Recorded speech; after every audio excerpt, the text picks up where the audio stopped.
Hello and welcome! This is the Meta Lance Sets video. We're going to go over the armor sets and then discuss when to use one over the other. I'm Miles. Welcome to the Goebbels Lantern. Okay, so we've just had the 3.0 or the Valstrax update, and that's given us a lot of new toys for the Lance to play with, at least comparatively to the last update. But it has come at a small cost.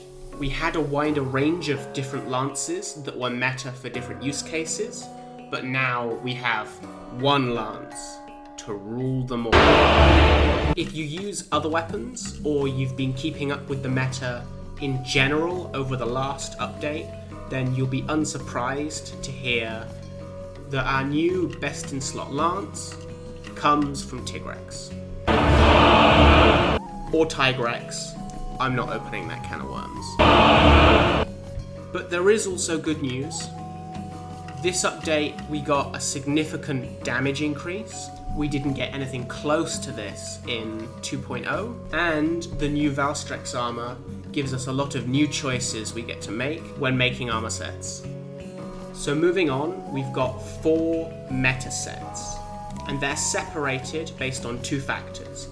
1, if you're bringing Offensive Guard, and 2, if you're using Valstrax armor for the Dragonheart skill.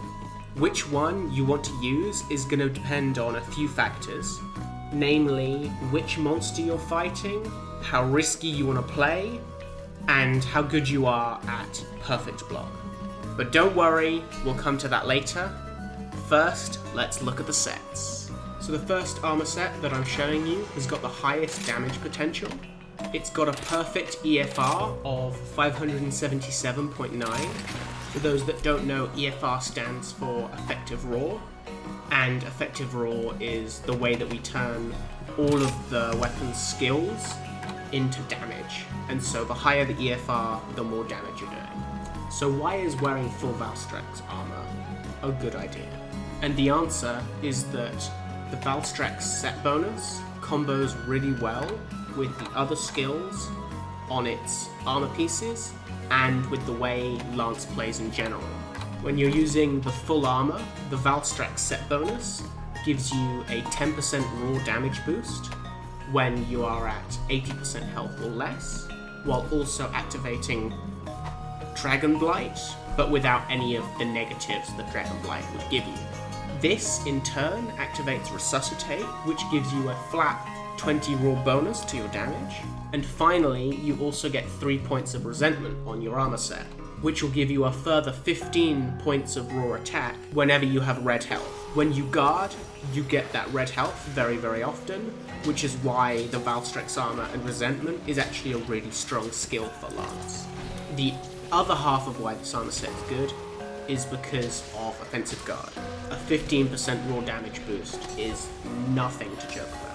But sometimes you'll find that monsters will not be hitting you enough to activate Offensive Guard with any sort of reliability. And that's when you want the second armor set. This armor set still uses Valstrax armor, but we're dropping Offensive Guard for critical attack. And in doing so, you will drop your perfect EFR down to 538.9. But if you're not getting those Offensive Guard procs, then this is the best set for you. Also, as a side note, I've done all the maths on how often you need to keep these damage skills active for certain sets to be stronger than the other, and we'll go over that after covering the builds first.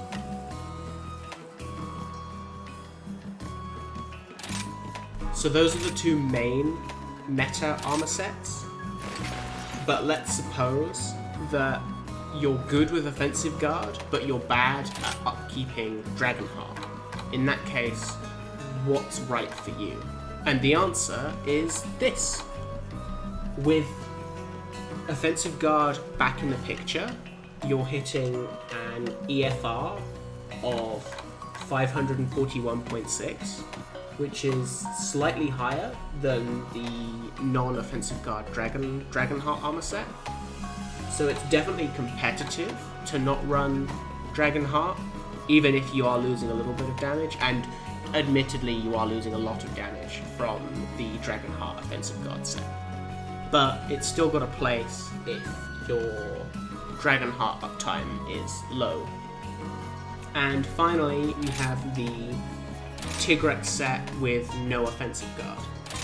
It's got the lowest EFR, but it's also got the highest EFR that requires no upkeep. And so you will sit at 523.4 EFR, and that'll be what you get.